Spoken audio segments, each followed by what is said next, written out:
This is a video walkthrough for practice 1.3. In 1 through 10, we're asked to evaluate each expression and show the work. That work's going to take place in a drawing, really.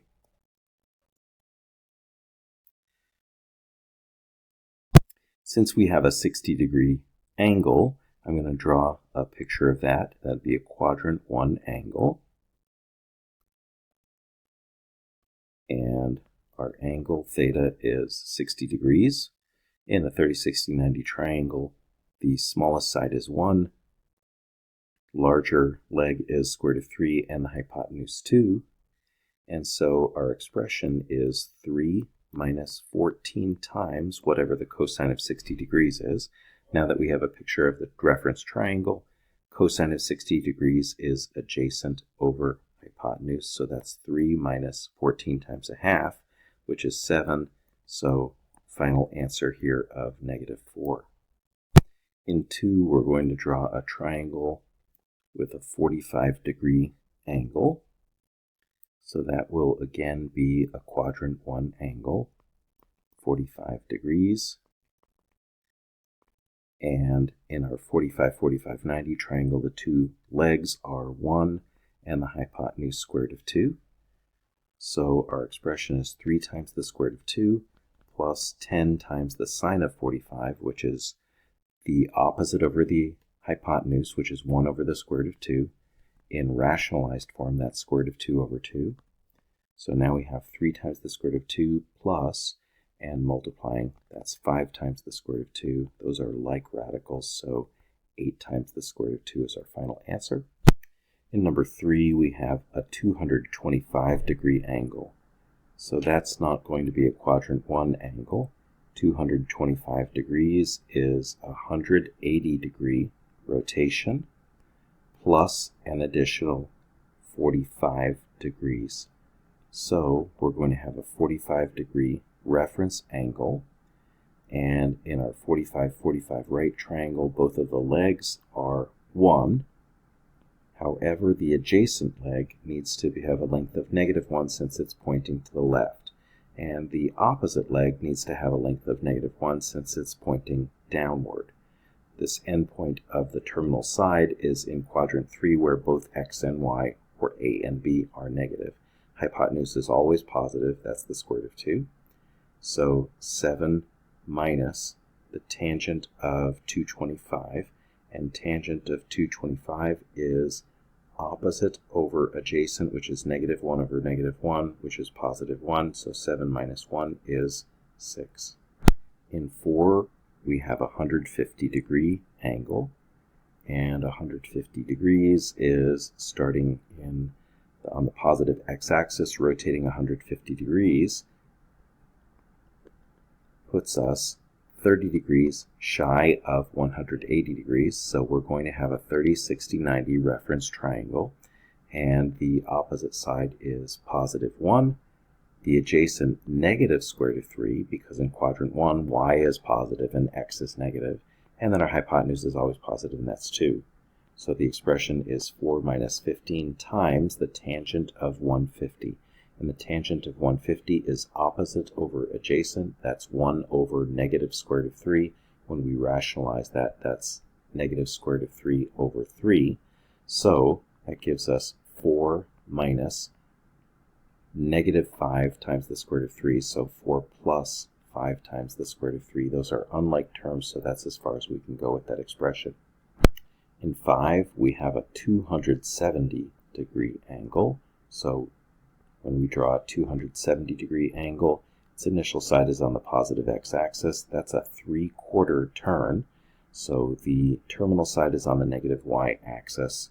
That means that the coordinates of an endpoint could be 0, -1. That means that A, our adjacent, is 0. B, which is our opposite, is -1. And C, the hypotenuse, is 1.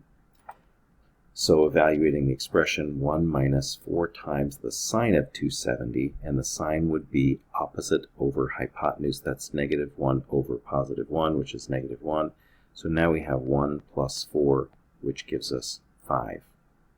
In number 6, we have a tangent of 60 degrees, so I'll draw a 60-degree angle, and the reference angle is 60 degrees also, and opposite the 30 degrees would be 1, opposite 60 degrees, square root of 3, and the hypotenuse is 2, and our expression is 4 plus 12 times the tangent squared of 60. So we're going to find the tangent and then square it.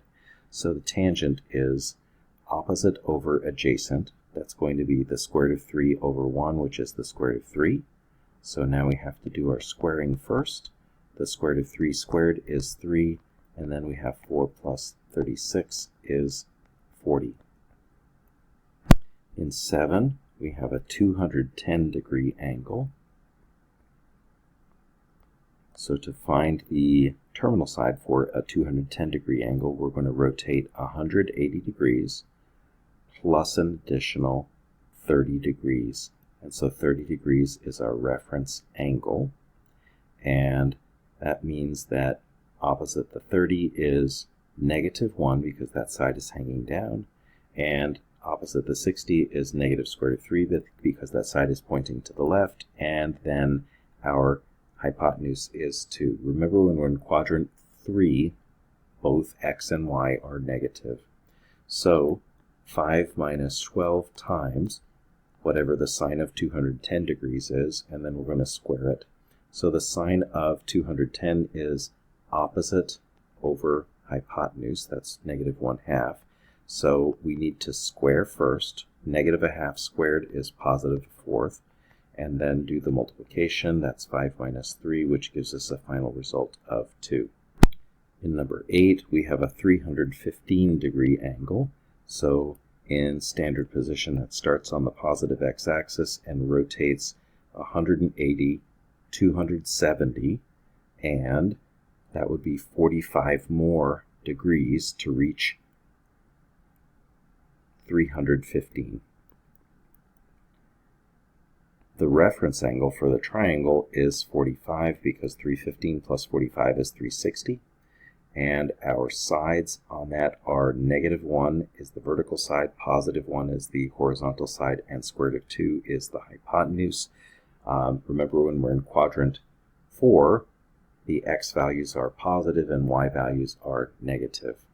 So our expression is 3 minus 20 times whatever we get when we find the cosine of 315 and then squared. So the cosine of 315 is adjacent over hypotenuse, and I'm not going to bother rationalizing that because we're about to square it. So 30 minus 12, or 20 rather, times 1 over the square root of 2 squared, which is 1/2 when we square it, and so that's 30 minus 10 is -7. In 9, 5 plus 24 times the cosine cubed of 120, we're going to draw a 120-degree angle, and that will rotate 90 and 30 more to get to 120 degrees. And there, our reference angle has a measure of 60 degrees. Sides in the 30, 60, 90 are 1 is the smallest side, square root of 3 is the opposite the 60, and 2 is the hypotenuse. But when we are in quadrant 2, the x value, or the horizontal coordinate, is negative.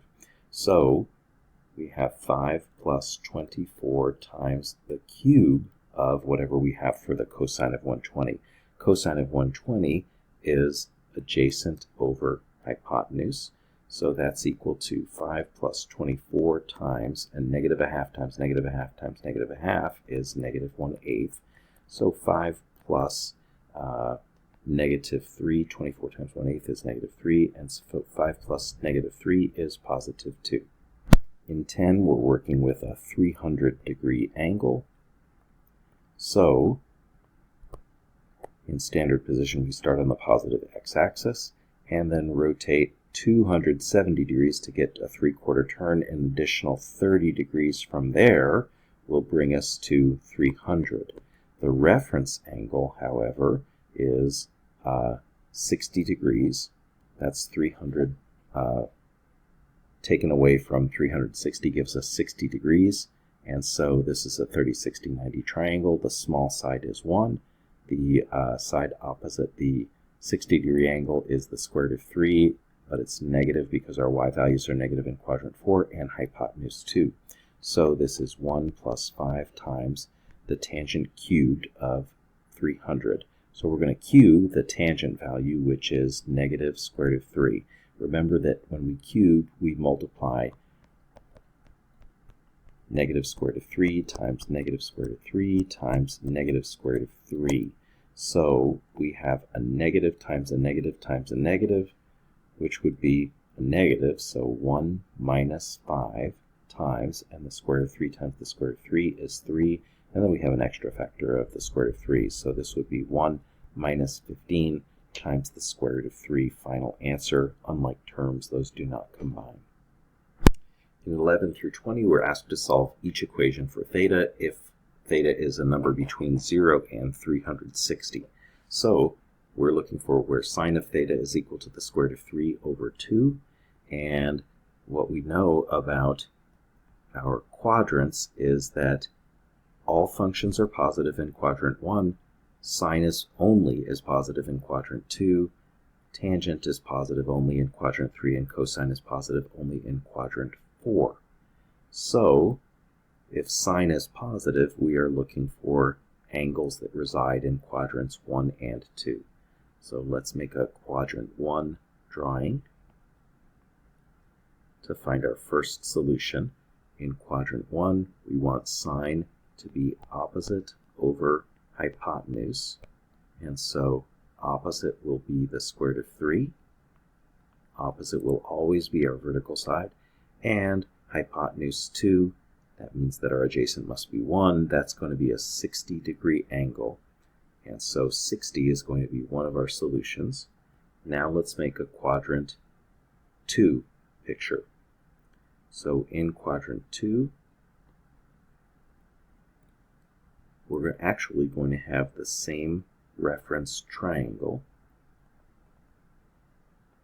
and that's because opposite over hypotenuse will still be square root of 3 over 2. Our adjacent side will be negative 1 this time, but our actual angle will be the supplement of that, which is 120. So 120 will be our theta value. So we have two solutions here, 60 in quadrant 1 and 120 degrees in quadrant 2.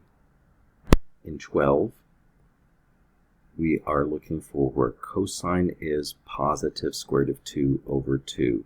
So I'm going to use my mnemonic device here to find out where cosine could possibly be positive. All functions are positive in quadrant 1, so that's one of our possibilities. And cosine only is positive in quadrant 4, so that's our second possibility. In quadrants 2 and 3, cosine will be negative. So that means that we are looking for one solution in quadrant 1 and one in quadrant 4. One of the things I'm going to do first is I'm going to look at the unrationalized version of square root of 2 over 2. That's 1 over the square root of 2, so that's going to be our adjacent over hypotenuse. So we're looking for a quadrant 1 drawing where a reference triangle has an adjacent side of 1 and a hypotenuse of the square root of 2. That's going to be our 45-45 right triangle. So the reference angle and the value of theta are the same in quadrant 1. So that's giving us a solution of 45 degrees. Now let's look at quadrant 4. When we look at quadrant 4, we're going to have the exact same sort of reference triangle with a 45-degree angle in it because our adjacent and hypotenuse are still 1 and the square root of 2. And our actual angle is the rotation from the positive x-axis to that terminal side, which is 360 degrees minus 45 degrees, or 315. So we have two solutions here, one in quadrant 1 and a second solution in quadrant 4, 45 degrees and 315 degrees.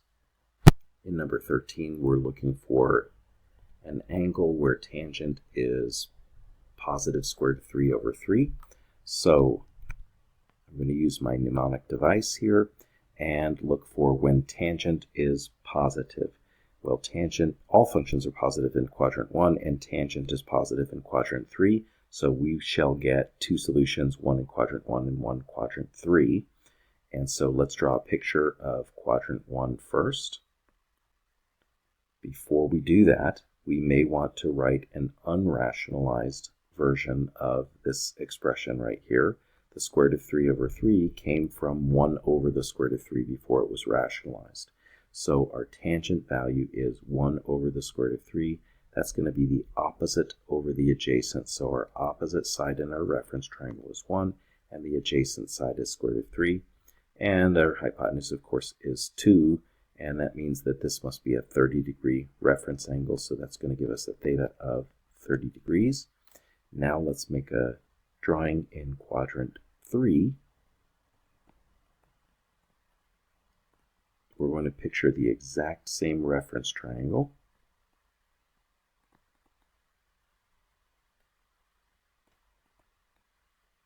So our tangent is opposite over adjacent. This time our opposite and adjacent will both be negative, and the hypotenuse is 2, but our tangent value is still positive because the ratio of opposite to adjacent is positive. And so in this case, our angle is 180-degree rotation from the positive x-axis to that terminal side, which is 180 degrees plus an additional 30. So our theta value is 180 plus 30, or 210. So two solutions here, 30 and 210, one in quadrant 1, one that terminates in quadrant 3. In number 14, sine of theta is equal to 1. I would encourage you to make this a fraction first, 1 over 1. Remember that sine is opposite over hypotenuse. If opposite and hypotenuse have the same length, think about the hypotenuse being the longest side, that will force the adjacent side to be 0. This is going to be a quadrantal angle. So our opposite side is our b value, and our hypotenuse is our c value. That's going to give us an a value of 0. And so we're just really looking for quadrantal angles that fit this bill. So we are looking for A, comma, B, which would be 0, comma 1. There's only one place on this picture where that happens. That happens on the positive y-axis. And so that's going to be a 90-degree angle. So there's only one solution to this equation, only 90 degrees. If we look at the rest of the quadrantal angles, down here we have a 0a, but we have a b that's negative. Of course, our hypotenuse has to be positive. So if b were negative, our hypotenuse would have to be negative, and that wouldn't work. All right, in number 15, we have cosine of theta is equal to 0. So think of this as 0 over 1. This is another good indication that we have a quadrantal angle. And so this is our adjacent, which is a, over hypotenuse, which is c. And so a value is 0. That's going to force b to be either positive 1 or negative 1. So we're really just looking for where a is 0. So that would be our x value, for instance, 0, 1 and 0, negative 1. So that's at 90 and 270. So our solution set includes the two values, 90 degrees and 270 degrees. All right, let's take a look at number 16. Tangent is equal to 1. Now this one will be easy to confuse with a quadrantal angle, but this one isn't actually a quadrantal angle because it's b over a. So we're looking for where x and y are the same, not where the hypotenuse has the same value as the adjacent or the opposite. So, for instance, if I'm looking at my quadrants here, I'm looking at A STC. All students take calculus. Andrew sells trash cans. All smart trig classes, whatever you prefer. And so we are looking for where tangent is a positive number, and that would be either in quadrants 1 or 3. And so let's make a quadrant 1 drawing. If our A value is 1 and our B value is 1 also, that would be like our opposite's 1 and our adjacent is 1.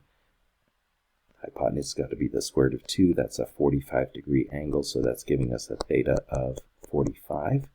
In quadrant 3, if we draw a similar picture, we're going to have the same reference triangle with a 45-degree angle, but now our opposite and adjacent will both be -1 and hypotenuse square root of 2. And that's going to be some angle that is bigger than 180 by another 45. So 180 plus 45 gives us a value of 225. So two solutions here, 45 degrees and 225 degrees. In 17, we're looking for where sine is negative. And because Andrew sells trash cans, sine will be negative, not in quadrant 1 because all of the functions are positive in quadrant 1, not in quadrant 2 because sine is the only positive there, but in quadrants 2, 3, and 4. I encourage you to think of this as -1 over the square root of 2. Think about it in its unrationalized form. That will make it easier to draw the picture. So we're going to go to quadrant 3 and draw a triangle in quadrant 3 where the opposite, which is our numerator, is -1, and the hypotenuse is the square root of 2. So our adjacent side is also going to be -1. That's a 45-degree reference angle.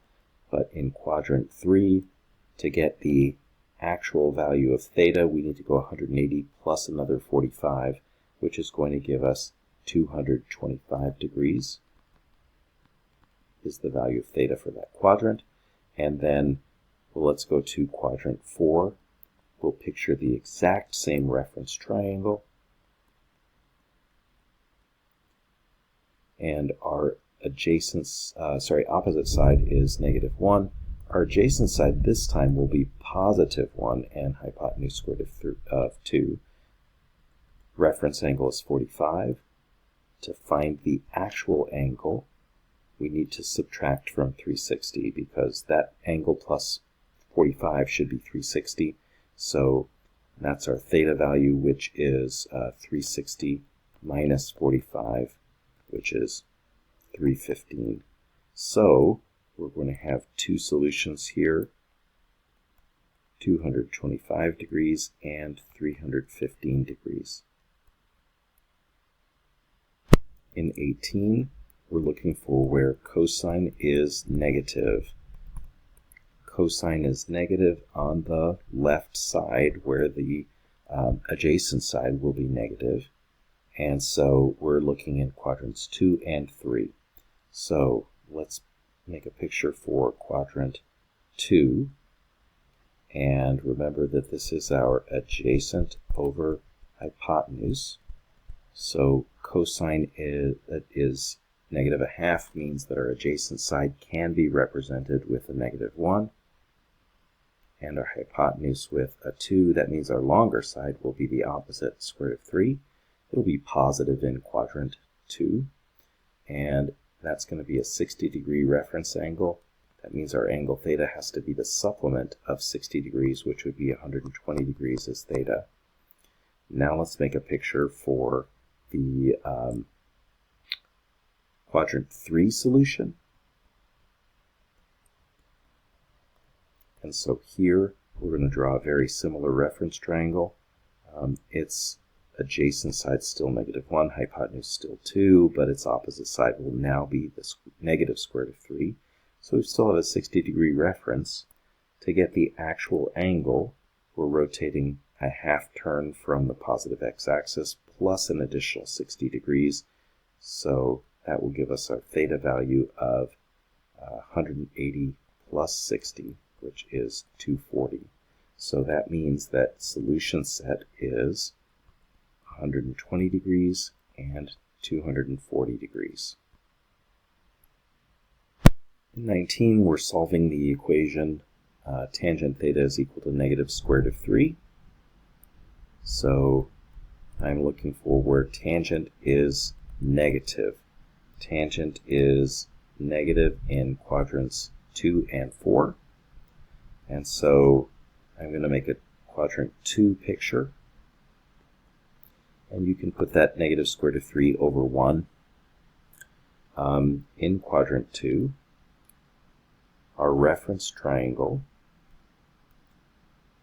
will have an opposite side of square root of 3 and an adjacent side of negative 1. When we have a negative fraction, either the numerator or the denominator are negative, but not both.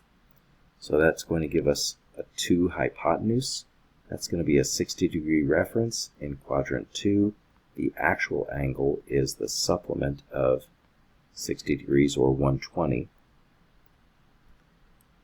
Our quadrant 4 picture is the second solution, and we have the same reference triangle with a 60-degree reference angle, and our opposite side is now negative square root of 3. Adjacent is still is now positive 1, right? Because if our ratio is negative, either the numerator or the denominator is negative, but not both. Right, so they're switching signs there. And so a 60-degree angle here in the reference triangle will give us a theta of 300, because together the 300 and the 60 make a full rotation, 360 degrees. So 120 degrees and 300 degrees are the two solutions here. In the last few exercises here, we have squares. So we have to undo the square first. So sine of theta is equal to positive or negative. Remember, there are two solutions when you solve a quadratic equation. 1 over the square root of 2. Be careful how you take that square root. The square root of 1 is 1. The square root of 2 is the square root of 2. So what does this mean because it's plus or minus? This means we'll have a solution in every quadrant. So for the first quadrant solution, our sine value is 1 over the square root of 2. So that's opposite over hypotenuse. Adjacent side is 1, and that's going to give us a 45-degree reference angle, which is the same as theta when we're in quadrant 1. Let's draw a quadrant 2 picture. In quadrant 2, we have the exact same reference triangle. We don't even really need to draw on the sides if we've done it correctly in quadrant 1. But this time our opposite will be 1 and hypotenuse 2. Adjacent will be negative 1. And in this case, the actual angle theta is 180 minus 45, which will be 135. In quadrant 3, let's make a picture there. Same reference triangle, 45-degree angle. Our adjacent side is negative 1, opposite is negative 1, and the hypotenuse is square root of 2. So our sine value is changing to negative now, but that's okay because we said sine could be either positive or negative 1 over the square root of 2. So the actual angle here is 180 plus an additional 45, which would give us a theta value of 225. And lastly, let's draw a quadrant 4 picture. In quadrant 4, same reference triangle. Reference angle is 45 degrees. Adjacent is 1, opposite is negative 1, and hypotenuse square root of 2. Our actual angle here is found by subtracting from 360, since together these two angles add up to 360 or make a full rotation. So theta is 360 minus 45, which is 315. So we have four solutions total: 45, 135, 225, and 315. In 21, cosine squared of theta is equal to 1. That means when we undo the square, cosine of theta is plus or minus the square root of 1, and the square root of 1 is 1. Let's remember that that's a fraction 1 over 1. That's our adjacent and ratio of adjacent to hypotenuse. So if our adjacent and our hypotenuse are the same length, that's going to form a triangle where the opposite side is going to be 0. So let's remember that our A is adjacent and hypotenuse is C. So that's going to give us, if we use the Pythagorean theorem, 1 squared plus b squared is equal to 1 squared. That's going to give us a b equal to 0. So we're looking for an a comma b that looks like plus or minus 1 comma 0. Right, that's actually 2 points. 1 comma 0 right there, and negative 1 comma 0 right there. So those are 0 degree and 180 degree rotations. We could also include 360, but in the initial problem statement it said find the solutions between 0 and 360 but not including 360. In 22 we have a square, so we have to start by undoing the square. So take a square root. So tangent of theta must be plus or minus 1 over the square root of 3. So we're going to look in all 4 quadrants. So if you want to make one big picture, you certainly can. So if we draw our triangle in quadrant 1, tangent is 1 over the square root of 3, so that's opposite over adjacent. That's going to be a 30-degree angle. We can draw 4 reference triangles if you want with angles of 30 degrees and just kind of use this little bow tie right here to figure out the rest of the angles. So our first angle is 30 degrees. Our second angle is rotating from the positive x-axis to that terminal side. That's 150 degrees. And then our third angle is rotating from the positive x-axis to that terminal side. So that's 180 plus 30, or 210.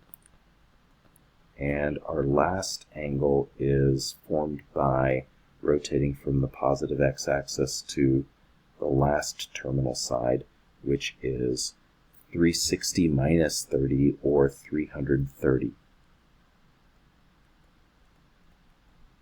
So there are all 4 solutions to that equation.